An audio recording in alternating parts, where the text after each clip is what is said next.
কি ব্যাপার, এটা কি পড়লাম?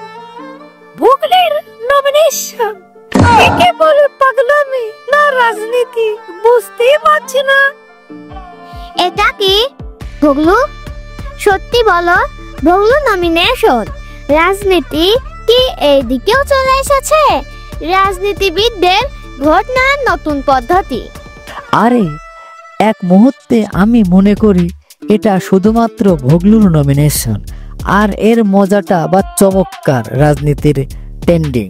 রাজনীতি কখনোই শুদ্ধ বিত্ততার বা সংগঠন বা নেতা নেত্রীদের গভীর মুখবয়ানের ব্যাপার নয়। এখন সবকিছুই এক ধরনের পারফরম্যান্স হয়ে গেছে। ঠিক আছে, এটা পারফরম্যান্সটাই যদি ভুগলুর নমিনেশন হয়ে যায়, তাহলে কি কোনোদিন রাজনীতি শুদ্ধ হবে? আসলে রাজনীতি এই পরিস্থিতিতে অনেকটাই প্রতীকের মতো। যেসব বিষয়কে আমরা আগে গুরুত্ব দিতাম, ক্ষমতা, কাজের ফল, নেতৃত্বে, তা সব এখন কিছুটা স্নান হয়ে গেছে। এখন ভোটারদের কাছে যা সবচেয়ে বড় ব্যাপার তা হলো স্টাইল। স্টাইল মানেই ভুগলু এখন স্টাইল হয়ে গেছে, অংশ হয়ে দাঁড়িয়েছে। সত্যই এটা এই দেশের রাজনীতির মঞ্চ এখন অনেকটাই সিনেমার মতো। ভোট দেওয়ার জন্য কিছু শুধু নেতাদের নমিনেশনের দেখতে হবে, আর নাকি ভুগলুর নমিনেশনও একটি গুরুত্বপূর্ণ বিষয় হয়ে দাঁড়িয়েছে।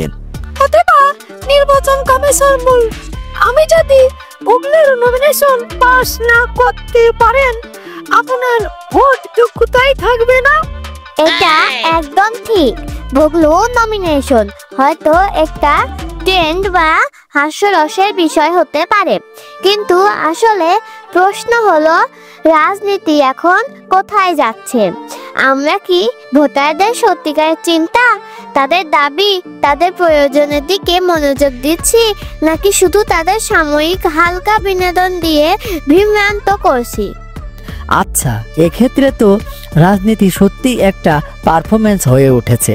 সরকার, নির্বাচন বা প্রতিনিধিরা তারা কি আমাদের প্রকৃত সমস্যা নিয়ে কাজ করছে, না কি শুধু ইমেজ তৈরি করার জন্যই ভোট পেতে পারে?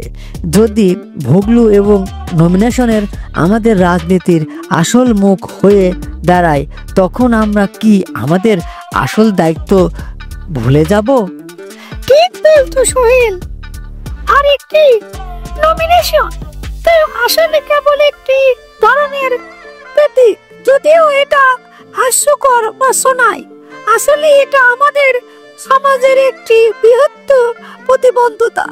রাজনীতি এখন আর বড় বা বক্তৃতা বা সামাজিক পরিবর্তনের কথা বলে না, বরং নিজস্ব স্টাইল আর ব্যক্তিগত নমিনেশনের এর মধ্যে জনপ্রিয়তা লাভ করার চেষ্টা করে থাকে। এই যন্ত্রণা, এই খেলা সবকিছুই তো অর্থনৈতিক ব্যবস্থার ভেতরেই চলে। রাজনীতি এই মঞ্চের মূল উদ্দেশ্য আর কোনো বিষয় নিয়ে নয়, বরং জনতার কাছে সুগমভাবে পৌঁছানো। আর একটা আসলে রাজনীতিবিদদের নিজেদের নমিনেশন এর ওপর নির্ভর। আর এখনই লোকেরা ভোট দেওয়ার সময় একেবারেই চিন্তা করে না। তারা ভাবছে এই ভুগলুটাই সবচেয়ে সুন্দর ও নমিনেশনের আছে, আর এর পক্ষে ভোট দেওয়া ঠিক হবে। হ্যাঁ, আর তারপরেই অবশ্যই ভোটের ফলাফল এসে দাঁড়াবে। ভুগলুর নমিনেশনের 100% দেশের উন্নতির 5%। এটা তো শুধুমাত্র কৌতুকের বিষয় হয়ে দাঁড়িয়েছে। সত্যি বলতে, আমাদের যদি কোনো পরিবর্তন আনতে হয়, তবে আমাদের প্রথমে এই নাটকীয়তা ত্যাগ করতে হবে। আমরা একদিন নিশ্চয় বুঝতে পারব আসলে সমস্যা কি, আসলে রাজনীতি কি। অবশ্যই, কিন্তু এখন আমাদের একে অপরের জড়িয়ে রাখার দায়িত্ব। যতক্ষণ না আমাদের ভুগলুর নমিনেশন নিয়ে হাসতে পারছি, ততক্ষণ আমাদের কিছু কিছুটা অবসর পাওয়াই উচিত।